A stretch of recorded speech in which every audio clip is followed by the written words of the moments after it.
과학의 힘 에너지 청혜쌤입니다. 자, 우리는 이제 3단원 바로 생물의 다양성에 대해서 공부를 좀 해보려고 하는데요. 먼저 생물의 다양성, 생태계 이런 얘기들을 좀 먼저 해보려고 해요.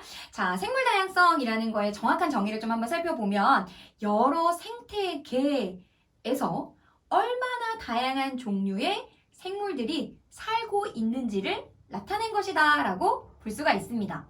자, 그러면 먼저 생물 다양성에 대해서 얘기하려면 다양한 생태계가 있어야 되는 거예요. 자, 그럼 어떤 게 다양한 생태계일까? 그래서 선생님이요, 그림을 좀 준비했어요. 자, 첫 번째 그림을 보면 숲이에요. 숲도 하나의 생태계가 될 수 있어요. 숲에서 살 수 있는 생물들이 존재할 테니까요. 자, 두 번째는요, 초원. 또 초원에서 살고 있는 생물들은 종류가 다르겠죠. 이것도 하나의 생태계가 될 수 있어요. 세 번째는요, 사막이요. 선생님, 사막에도 생물이 사나요? 살고 있습니다. 그래서 이런 사막도 또 다른 생태계가 될 수 있어요. 네 번째는요, 바다. 이런 것도요, 하나의 생태계가 될 수 있는 거예요. 이 외에도 여러 가지가 있겠죠. 즉, 첫 번째, 생태계 자체가 다양해야 생물 다양성이 높아지는 것이다 라는 것을 알 수 있습니다. 자, 그러면 생태계 다양성이 높다라고 한다면 또 다른 어떤 요인들이 있을까? 자, 여러 생태계에서 지금 여기까지 한 거예요. 얼마나 다양한 종류의 그럼 다양한 종류라는 건 여러 생물들이 있어야 된다는 거죠. 예를 들어 초원이라고 한다면 일정한 지역에 사는 생물이 얼마나 많은가? 초원 안에 도대체 얼마나 많은 종이 살고 있는가라는 것을 이야기하는 거예요. 이런 것을 우리는 종 다양성이라고 하는데 생태계 다양성이 높아야 되는 것뿐만 아니라 한 생태계 안에서도 다양한 생물들이 살고 있어야 생물 다양성이 높은 것이다 라는 것을 알 수 있다는 거죠. 자, 그러면 생물 다양성도 높아요. 그리고 한 생태계에서 종 다양성도 높아요. 그러면 또 뭐가 높아야 생물 다양성이 높아지는 걸까요?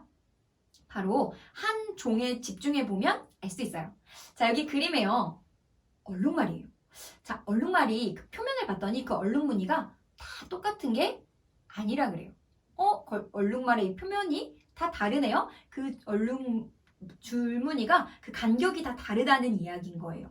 아, 이렇게 한 종 안에서 서로 크고 작게 이런 유전적인 다양성을 나타낸다면 이런 경우 유전적 다양성을 증가시키는 거다라고 이야기하고 이렇게 유전적 다양성이 높으면 역시 생물 다양성이 높아지는 거다라는 것을 알 수가 있습니다. 즉 이렇게 생물 다양성이라는 것은요. 생태계 다양성도 높아야 되고 종 다양성도 높아야 되고요. 유전적 다양성도 높아야 같이 함께 높아지는 거다라고 알 수가 있겠네요. 자, 그러면 어떻게 하면 종 다양성이 증가하는 걸까? 우리는 좀 그 과정을 한번 살펴보려고 하는데요. 그 과정의 시작을 변이라는 것부터 시작해 볼 수 있어요. 자, 우리가 유전적 다양성 때문에 같은 종이더라도 조금씩 그 생김새, 특성이 다릅니다 라는 이야기를 한 거예요. 그것을 우리는 지금부터 변이라고 볼 수 있어요. 즉, 같은 종류의 생물들 사이에서 조금씩 나타나는 생김새나 특성의 차이를 변이라고 하는 거예요. 자, 하나의 생태계가 있다라고 볼게요. 조금씩 다 다른 한 종이에요. 그래도 같은 종류의 새가 살고 있었어요. 그런데 이유는 알 수 없지만 천재지변 같은 것 때문에요. 서식지가 나눠지게 된 거예요. 자, 그러면 이런 경우에 그 조금의 생김새와 특성의 차이 때문에 어떤 새는 그 환경에 더 잘 적응할 수 있어서 살아남을 거고요. 어떤 생물은 잘 적응할 수 없어서요. 도태되고 없어지게 될 거예요.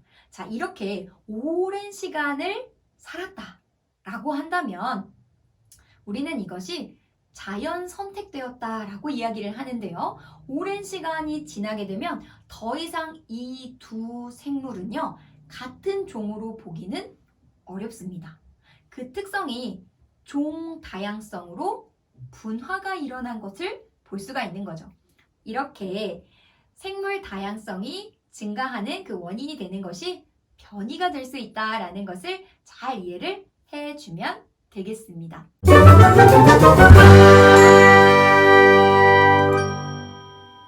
자, 그러면 우리는 이런 생태계 평형에 대해서 얘기를 좀 해보려고 하는데요. 생태계 평형이라는 것이 도대체 무엇일까? 자, 생태계를 이루고 있는 생물의 종류, 수가요, 크게 변하지 않고 안정된 상태를 유지하는 것을 우리는 생태계 평형이라고 합니다. 자, 그러면 생태계 평형을 유지하기 위해선 어떤 조건이 필요할까? 자, 먼저 선형으로 되어 있는 먹이사슬을 한번 살펴볼게요. 보면 지금 메뚜기가 풀을 먹는 거고, 개구리는 메뚜기를 먹고요. 뱀은 바로 개구리를 먹는 거예요.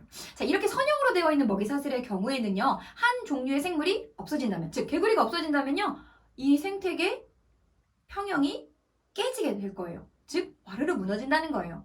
그런데 다른 생태계를 한번 보면요, 지금 어때요?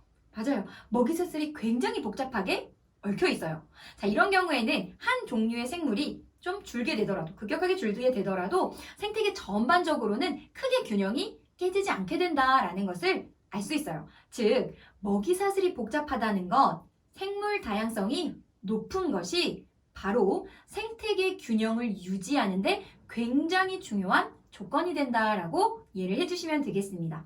자, 그럼 여기서 우리 친구들이 많이 하는 질문이요. 선생님, 외래종 유입 같은 거요. 종 하나가 들어오니까 그러면 생물 다양성 증가하는 거 아닌가요? 이렇게 많이 질문하는데요. 결론적으로 보면 이 외래종이 한번 들어오게 되면 기존에 가지고 있던 이 생태계 평형을 완전히 깨놓습니다. 그래서 생물의 수나 종류가 급격하게 달라져요. 그렇기 때문에 우리가 외래종의 유입 같은 경우에는 종 다양성이 증가한다 이렇게 보지 않고요. 생태계 균형을 빼놓기 때문에 이런 것들을 굉장히 조심해야 된다라고 이해를 하시면 되겠습니다. 자, 그래서 우리 친구들은요, 생태계 평형 관점에서 이 생물 다양성을 잘 이해하면 되겠습니다. 자, 지금까지 선생님은요, 과학의 힘 에너지 청혜쌤이었습니다.